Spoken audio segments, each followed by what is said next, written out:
السلام علیکم فرینڈ، امید کرتا ہوں کہ آپ سب بہت زیادہ خوش ہوں گے۔ میں ہوں آپ کا اپنا مزمل حسین، آپ دیکھ رہے ہیں مزنفر ٹی وی۔ اچھا، میں بات کرنے والا ہوں آج استادوں کا، جو حکومت نے جو حالات کر دیا ہے۔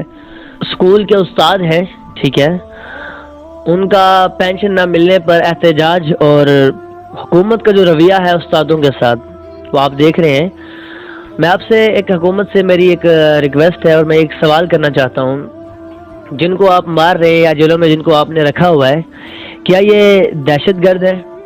ٹھیک ہے، اور اگر دہشت گرد نہیں ہے تو کیا یہ اپنی کسی کو وزیر اعظم بنوانے کے لیے یہاں پہ آئے ہوئے ہیں، یا پھر انہوں نے ملک کے اندر کوئی توڑ پھوڑ کی ہے؟ کسی قسم کا کوئی کام انہوں نے نہیں کیا، نہ تو انہوں نے توڑ پھوڑ کی، ٹھیک ہے، نہ انہوں نے دہشت گردی پھیلائی، نہ کسی کو مارا، نہ کسی کے لیے آئے، نہ ہی کسی سیاسی پارٹی کی طرف سے آئے۔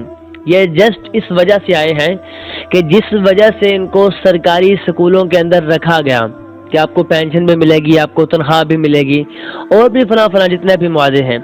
اور پھر انہی سرکاری سکولوں کے جو استاد ہیں، انہی سے ہزاروں کام لیے گئے۔ ڈینگی آیا تو ان کو گاؤں میں بھیجا، بھی فلاں فلاں کر دو، ٹھیک ہے۔ اسی طرح ووٹنگ کا مسئلہ ہوتا ہے تو پھر انہی کو آگے کرتے ہیں کہ استادوں کو، جو اسکول کے استاد ہوتے ہیں، کہ محلے کے اسکول کے جو استاد ہیں اسے ساتھ لے کر جاتے ہیں، اور بھی سرکاری جتنے بھی کام ہیں ان میں یہ سرکاری اسکول کے جو استاد ہیں وہ آگے ہوتے ہیں۔ اور انہی سرکاری اسکول کے استادوں سے پڑھ کر ایک پولیس والا بنتا ہے، ایک فوجی بنتا ہے، ایک جج بنتا ہے۔ تو کیا حکومت کو چاہیے ایسا کام کہ انہی استادوں کو روڈوں پر گھسیٹنا، انہی استادوں کو مارنا سرعام سب کے سامنے؟ کیا آپ یہ سکھا رہے ہیں؟ 11,000 سکول جو ہے پرائیویٹ کر دیے گئے، ٹھیک ہے، ان کے اندر جو بچوں کی جو فیسیں ہیں وہ بڑھا دی گئی ہیں۔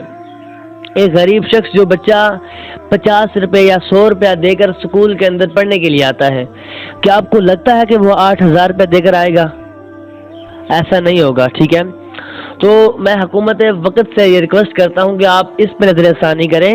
جن کو آپ مار رہے ہیں، جن کو آپ نے جیلوں میں رکھا ہوا ہے، نہ تو یہ دہشت گرد ہے، نہ یہ سیاسی پارٹی کی طرف سے آئے ہیں، ٹھیک ہے۔ یہ جسٹ اس لیے آئے ہیں کہ ان کو جو پینشن ملتی ہے وہ انہیں ہر سال ملنی چاہیے۔ اس کے علاوہ ریٹائرمنٹ کے بعد ان کو پینشن ملنی چاہیے، اس کے علاوہ ان کو تنخواہ دی جائے، نہ کہ ان کو اسکول سے نکالا جائے۔ اور اگر آپ کو اسکول کا کسی قسم کا کوئی مسئلہ بہتر نہیں لگ رہا تو آپ استادوں کو آگے بٹھائیں، ان کو بٹھا کر اس مسئلے کو عزت سے سولو کریں، نہ کہ ان استادوں کو روڈوں پہ گھسیٹیں، نہ کہ ان استادوں کو آپ ماریں، نہ کہ ان استادوں کو آپ جیلوں میں رکھیں۔ میری بات ہوئی ہے روہیلا والی کے کئی لوگ جو ہے اس وقت بھی گرفتار ہیں، لاہور کے اندر جیلوں میں پڑے ہوئے ہیں۔ تو خدارہ حکومت وقت سے ریکویسٹ ہے کہ آپ اس پہ نظر ثانی کریں۔ بہت شکریہ، اللہ حافظ۔